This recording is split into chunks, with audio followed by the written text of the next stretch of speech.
ಮನಗುಂಡಿಯ ಶ್ರೀ ಬಸವಾನಂದ ಸ್ವಾಮಿಗಳ ಪ್ರತಿಪಾದನೆ. ಮೈಸೂರು.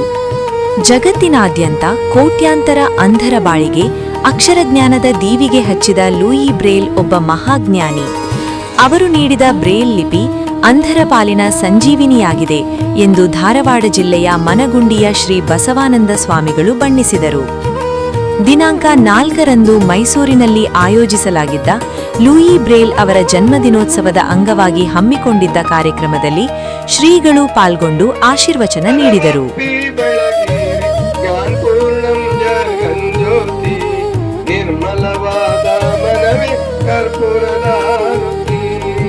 ಅಷ್ಟಾವರಣದ ಸ್ಥೂಲವು ಮಾನವ ಜನ್ಮ ಹುಟ್ಟಿ ಬರುತ್ತದೆ ದುರ್ಲಭವು. ಕೊಟ್ಟಾನೆ ಶಿವಯಮಗೆ ಮಾಡಿದ ಫಲದಿಂದ ಹುಟ್ಟಿದ ಮಗ ಸಿದ್ಧನೆಸರಿಟ್ಟು ಬೆಳಗೇರಿ ಜ್ಞಾನಕೋಡಿ. ಸ್ವಾಮೀಜಿಯವರು ಮತ್ತೆ ನಮ್ಮ ಶ್ರೀಯುತ ಮಾಸ್ಟರು ವೇದಿಕೆ ಮೇಲೆ ಆಗ್ತಾ ಇದ್ದಾರೆ. ಸ್ವಾಮೀಜಿಯವರ ಈ ಒಂದು ಮಾರಾಪಣೆ ಮಾಡಲಿಕ್ಕೆ ಶ್ರೀಮಾನ್ ಲೂಯಿ ಬ್ರೇಲ್ ಅವರ ಒಂದು ಪುತ್ಥಳಿಗೆ ಮಾರಾಪಣೆ ಮಾಡಲಿಕ್ಕೆ ಸ್ವಾಮೀಜಿಯವರು ಮತ್ತೆ ಶ್ರೀಯುತ ಜೋನಯ್ಯ ಮಾಸ್ಟರು ವೇದಿಕೆಯನ್ನ ಏರಬೇಕು ಅಂತ ದಯಮಾಡಿ ಕರ್ನಾಟಕದ ವಿನಂತಿ ಮಾಡ್ತಾ ಇದ್ದೀನಿ. ಜೋನಯ್ಯ ಮಾಸ್ಟರ್ ಬರ್ತಾ ಇದ್ದಾರೆ. ಸ್ವಾಮೀಜಿ ಮತ್ತು ಜೋನಯ್ಯ ಮಾಸ್ಟರ್ ಅವರು ಇಬ್ಬರು ಪುತ್ಥಳಿಗೆ ಮಾರಾಪಣೆಯನ್ನ ಮಾಡಲಿಕ್ಕೆ ಈಗ ಸಿದ್ಧರಾಗಿ ನಿಂತಿದ್ದಾರೆ.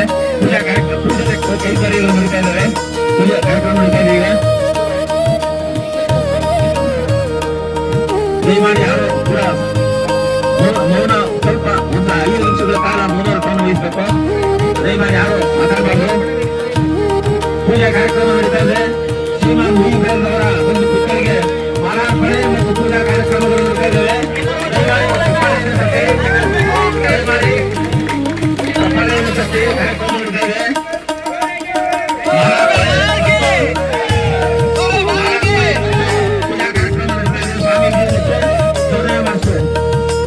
ನಮ್ಮ ಹಿರಿಯ ಚಿತ್ರ ಶ್ರೀಯುತ ಜೋನಯ್ಯ ಮಾಸ್ಟರು, ನಮ್ಮ ಗುರುವಾರ ಸ್ವಾಮೀಜಿಯವರು ಈ ಒಂದು ಪುತ್ಥಳಿಗೆ ಮಾರಾಡ್ತಾರೆ.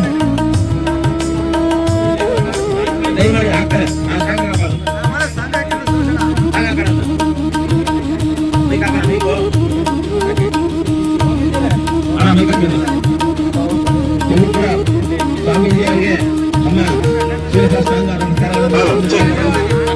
ಕಾರ್ಯಕ್ರಮದ ಆರಂಭದಲ್ಲಿ ಶ್ರೀ ಬಸವಾನಂದ ಸ್ವಾಮಿಗಳು ಲೂಯಿ ಬ್ರೇಲ್ ಅವರ ಪುತ್ಥಳಿಗೆ ಪುಷ್ಪಮಾಲೆ ಅರ್ಪಿಸಿ ಗೌರವ ಸಲ್ಲಿಸಿದರು.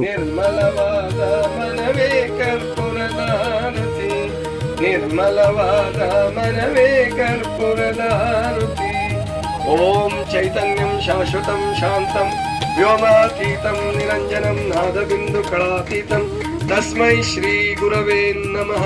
ತಂದೆ ನೀನು, ತಾಯಿ ನೀನು, ಬಂಧು ನೀನು, ಬಳಗ ನೀನು, ನೀನಲ್ಲದೆ ಮತ್ತಾರು ಇಲ್ಲವಯ್ಯ ಕೂಡಲ ಸಂಗಮ ದೇವ. ಹಾಲಲದ್ದು ನೀರಲದ್ದು ನಿಮ್ಮ ಧರ್ಮ, ಶರಣ ಸತಿ ಲಿಂಗಪತಿ ಹರ ಹರ ಮಹಾ. ವಿಶ್ವಗುರು ಬಸವಣ್ಣನವರಿಗೆ, ಲೂಯಿ ಬ್ರೇಲ್ ಮಹಾಶಯರಿಗೆ, ಸರ್ವ ಶರಣರಿಗೆ ಜೈ ಗುರು ಬಸವೇಶ ಹರ ಹರ ಮಹಾ. ಆಧ್ಯಾತ್ಮಿಕ ಪ್ರವಚನ. ನೆರೆದಿದ್ದ 100 ಅಂಧ ಭಕ್ತರನ್ನು ಉದ್ದೇಶಿಸಿ ಶ್ರೀಗಳು 1 ಗಂಟೆಗೂ ಹೆಚ್ಚು ಕಾಲ ಅರ್ಥಪೂರ್ಣ ಪ್ರವಚನ ನೀಡಿದರು. ಮಂಜುನಾಥ್ ಸರ್ ಅವರೀಗ ಮಂಗಳಾರತಿಯನ್ನ ಕೊಡ್ತಾ ಇದ್ದಾರೆ. ಇದಾದ್ಮೇಲೆ ಪರಮ ಪೂಜ್ಯರೊಟ್ಟಿಗೆ ಭಾವಚಿತ್ರವನ್ನ ತೆಗೆಸಿಕೊಳ್ಳುವುದಕ್ಕೆ ನಮ್ಮ ಸ್ವಾಮೀಜಿಯವರೊಟ್ಟಿಗೆ ಭಾವಚಿತ್ರ ತೆಗೆಸಿಕೊಂಡು ಅಂತ ಹೇಳ್ತಾ ಇದ್ದಾರೆ. ಸಾಮಾನ್ಯರು ಇರ್ತಕ್ಕಂತಹ ನಮ್ಮ ಕಣ್ಣುಳ್ಳವರು ಎಲ್ಲರನ್ನೂ ಕೂಡ ಪರಮ ಪೂಜ್ಯರೊಂದಿಗೆ ಒಂದು ಫೋಟೋ ಸೆಷನ್ ಅನ್ನು ತೆಗೆಸಿಕೊಡಬೇಕಾಗಿ ವಿನಂತಿಯನ್ನು ಮಾಡ್ತಾ ಇದ್ದೇನೆ. ಸ್ವಾಮೀಜಿಗಳು ಪ್ರಕೃತಿ ಚಿಕಿತ್ಸಾ ತಜ್ಞರು, ಪ್ರವಚನ ಪ್ರವೀಣರು ಹಾಗೂ ಧಾರವಾಡ ಹಾಗೂ ಮೈಸೂರು ಕರ್ನಾಟಕದ ವಿವಿಧ ಮಾಧ್ಯಮಗಳಲ್ಲಿ ತನ್ನದೇ ಆದಂತಹ ಛಾಪನ್ನು ಮೂಡಿಸಿಕೊಂಡು ಸಾವಿರಾರು ಭಕ್ತರನ್ನು ಸೆಳೆದಂತಹ ಮಹಾನ್ ಮಹಿಮಾ ಮೂರ್ತಿ ಶ್ರೀ ಶ್ರೀ ಬಸವಾನಂದ ಸ್ವಾಮೀಜಿಗಳು ನಮ್ಮೊಟ್ಟಿಗೆ ಇರ್ತಕ್ಕಂಥದ್ದು ನಮ್ಮೆಲ್ಲರ. ಸೂರ್ಯನ ಬೆಳಕನ್ನು ಕಾಣಲಾರದವರಿಗೆ ಬೆರಳುಗಳ ಮೂಲಕವೇ ಜ್ಞಾನದ ಬೆಳಕನ್ನ, ಜ್ಞಾನದ ನೇತ್ರವನ್ನು ತೆಗೆದುಕೊಳ್ಳುವುದಕ್ಕಾಗಿ, ಅರಳಿಸಿಕೊಳ್ಳುವುದಕ್ಕಾಗಿ ಬ್ರೈಲ್ ಲಿಪಿಯನ್ನು ಕಂಡುಹಿಡಿದಂತಹ ಮಹಾತ್ಮ ಲೂಯಿ ಬ್ರೇಲ್ ಅವರನ್ನ ಸ್ಮರಿಸಿ ಅವರ ದಿವ್ಯ ಚೇತನಕ್ಕೆ ವಂದಿಸಿ ಇವತ್ತು ಕಣ್ಣಿಲ್ಲದಿದ್ದರೂ ಜ್ಞಾನದ ಕಣ್ಣನ್ನು ಪಡೆಯಲು ಸಾಧ್ಯ ಎಂಬುದನ್ನು ಲೂಯಿ ಬ್ರೇಲ್ ಸಾಧಿಸಿ ತೋರಿಸಿದ್ದಾರೆ. ಅಂಧತ್ವವು ಸಾಧನೆಗೆ ಎಂದಿಗೂ ಅಡ್ಡಿಯಾಗಬಾರದು ಎಂದು ಅವರು ಕಿವಿಮಾತು ಹೇಳಿದರು. ಗಣ್ಯರ ಉಪಸ್ಥಿತಿ.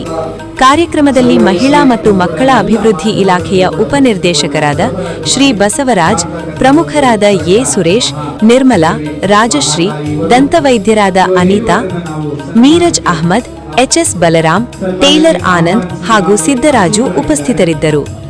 ನಂಜುಂಡಯ್ಯ, ಸುಬ್ರಹ್ಮಣ್ಯ, ವಕೀಲರಾದ ವಿ ರವಿಕುಮಾರ್, ಶಿಕ್ಷಕರಾದ ರಾಜೇಶ್ ಮತ್ತು ಸಂಗೀತ ಶಿಕ್ಷಕರಾದ ಸಿದ್ದರಾಜು ಸೇರಿದಂತೆ ಹಲವು ಗಣ್ಯರು ಕಾರ್ಯಕ್ರಮದಲ್ಲಿ ಹಾಜರಿದ್ದರು. ಅನುಕೂಲ ಇದೆ, ನೀವು ಬಂದ್ರೆ ನಾನು ನಿಮ್ಮ ಜೊತೆ ಬರ್ತೀನಿ ಅಂತ. ಹಾಗಾದ್ರೆ ನಾನು ಕರ್ಕೊಂಡು ಬರ್ತೀನಿ ಅಂತ ಹೇಳಿದ ರವಿಕುಮಾರ್ ಅವರು, ಲಾಯರ್ ಅವರು ನಮಗೆ ಇವತ್ತು ಆತಿಥ್ಯವನ್ನ ವಹಿಸಿಕೊಂಡು ಅವ್ರ ಮನೆಗೆಲ್ಲ ಪೂಜೆ ಎಲ್ಲ ವ್ಯವಸ್ಥೆ ಮಾಡಿದ್ರು. ಅವ್ರನ್ನ ಅವ್ರ ಮೇಡಮ್ ಅವ್ರು ಕರ್ಕೊಂಡು ಬಂದ್ವಿ. ಎಲ್ಲ ಸೇರಿರ್ತಕ್ಕಂಥ ಎಲ್ಲ ನನ್ನ ಆತ್ಮೀಯ ಬಂಧುಗಳೇ, ಕಾರ್ಯಕ್ರಮಕ್ಕೆ ಆಗಮಿಸಿದ್ದ ನೂರಾರು ಅಂಧ ಬಂಧುಗಳಿಗೆ ಶ್ರೀಗಳು ವೈಯಕ್ತಿಕವಾಗಿ ಆಶೀರ್ವದಿಸಿ ಅವರಿಗೆ ಧೈರ್ಯ ಮತ್ತು ಆತ್ಮವಿಶ್ವಾಸ ತುಂಬಿದರು. ಬ್ರೈಲ್ ಲಿಪಿಯ ಮಹತ್ವವನ್ನು ವಿವರಿಸಿದ ಶ್ರೀಗಳು, ಇದು ಕೇವಲ ಲಿಪಿಯಲ್ಲ, ಅಂಧರ ಪಾಲಿನ ದೃಷ್ಟಿ ಎಂದು ಶ್ಲಾಘಿಸಿದರು. ಈ ಸಂದರ್ಭದಲ್ಲಿ ನೂರಾರು ಅಂಧ ಭಕ್ತರು ಉಪಸ್ಥಿತರಿದ್ದು ಶ್ರೀಗಳ ಪ್ರವಚನದಿಂದ ಪ್ರೇರಿತರಾದರು.